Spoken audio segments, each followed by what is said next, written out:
conduct on social media. And it is that favorite time of the bulletin whereby we get to listen from experts who have really gone deep into studying this thing. And with me in studio is Sarah Paul and Jane Mutisia. Starting with you, Sarah, what do you think motivates young people to really put content on social media that is not healthy? One is this thing we call globalization. So the whole of the universe, the world has been made to be a village. Whatever happens in the Westerns, the Asians, or whatever, we receive that content from the internet. You know, everything in the world has its pros and cons. It has its goods and bads.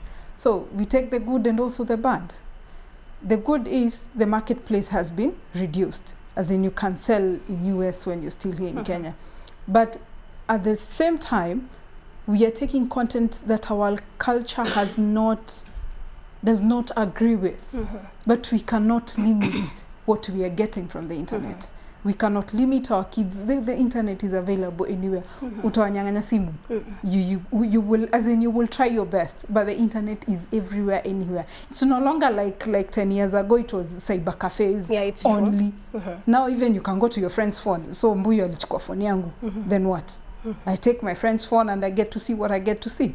And then here comes peer pressure. Like my friends are doing it. I want to belong to this clique of the famous, the cool kids. So what do? I do what they do.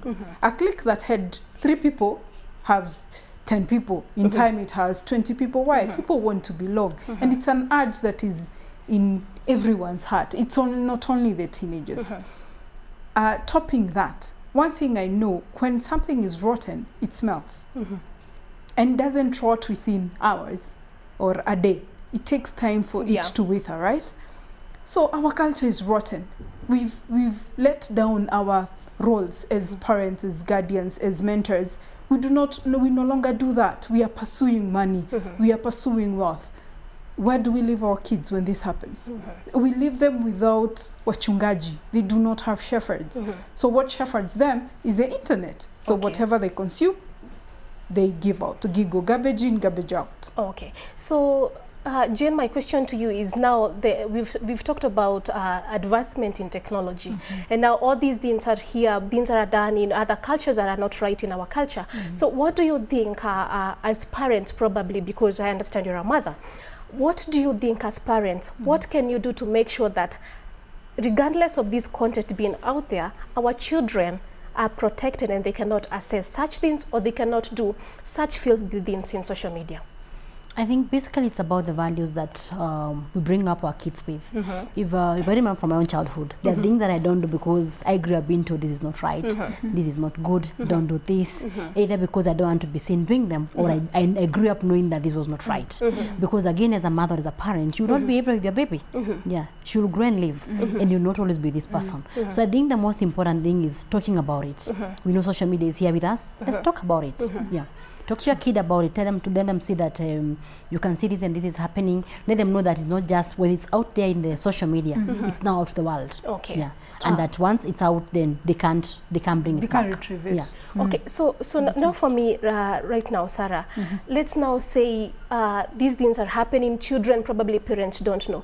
Can we say that parents have no time to guide their children into what is right and what is wrong at this era? That is so true. You know, I'll give to my personals in how I grew up. My mom gave up her job that was paying well to raise us up. Just for the sake of, I don't want my children being raised up with the world. But then even neighbors were good. Like if your child does something wrong, the neighbor can punish you. And that time you would beat someone's child. Dare you now? Dare you beat someone else's child? As in, it's a suit straight to the court. Though others are doing it out of malice, so you're still protecting your children. Apart from that, you want your living standard to raise. So what do? You both work. You leave your kids to watch. And maybe if they are over age, you're like, see, anajua what's wrong, what it's bad. You're leaving it to the parents, to the teachers, and the society to raise your kids. Yes, they spend most of the hours with your kids. Then you need to take advantage of those few hours you're at home to know your children. Because sometimes we lie to ourselves as parents that we know our children, but really, you do not.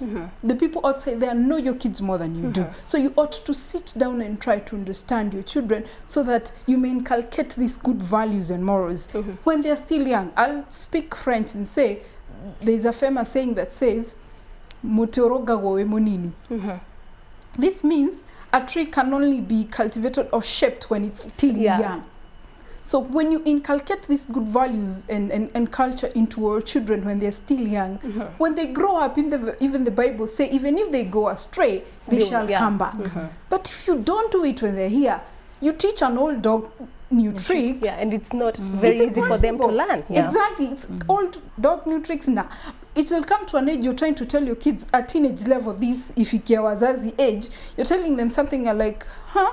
And these are things that we've seen them really happen. And now for you, Jane, what really do you think that parents can do? Because there was a generation whereby, there's an era whereby there was beating in school. Probably a neighbor could discipline someone else's child. But at this point where we are right now, even beating a child in school is becoming a very very big thing in school right now with parents. So do you think this is one of the things that have motivated or that have triggered all these bad habits from our children? Well, I think bad things have always happened, even from time immemorial. So I think it's more about the presence that she's saying. And then about the internet, it's a change that has come. It's something that wasn't there when we were growing up. So it's a change that all of us are trying to cope with, even for the parents. It's a change for them. And probably because maybe there's no awareness of the stuff. And sometimes you find that your kids actually know more about the net and what to find in the net more than you do.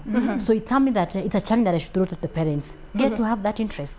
Join Facebook. Doesn't matter your age. Yeah, it's true. Join Instagram. See what is going follow around. them. Get to just know what happens and what is happening with the kids that age. Yeah, you know, be up with the game. So that it's not you there sitting, waiting to hear everything from the news, and your kids are right in the mix. Okay. Yeah. So get involved and get to talk to your kids about it. It's time to open up. Okay, we are going to continue when we get from the break. Right now, we're going to be taking a very short break on Y254 News. And remember, we are talking about social media and morality. What are the repercussions of our immoral conduct on social media? You can be part of this conversation. Share your views and comments to the number 22162, or you can tweet us at Y254 channel, hashtag Y254 News. We're going to be taking a short break. We'll be right back.